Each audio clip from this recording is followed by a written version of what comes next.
लोकतांत्रिक लड़ाई में लोग मतों से लड़ते हैं। लोकतांत्रिक लड़ाई में लोग मतों से लड़ते हैं, गोलियों से नहीं।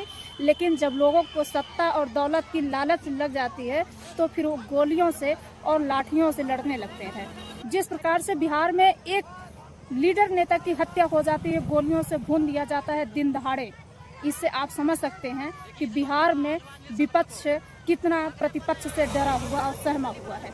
आप सोचिए, किसी नेता की हत्या करना एक सोचे समझे साजिश नहीं, सत्ता और दौलत की लालच है।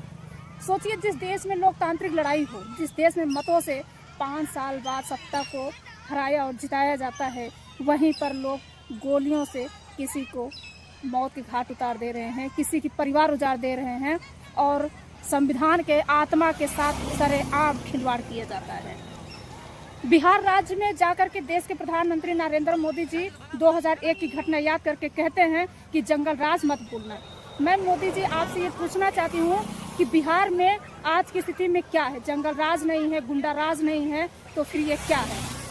चुनाव के दौरान में 3 लोगों की हत्या होती है। एक एसआई की हत्या होती है, एक अनुसूचित जाति की महिला की हत्या होती है, फिर एक नेता की हत्या होती है जो अपने दम पर कई विधानसभाओं में अपनी पहचान बनाए हुए हैं।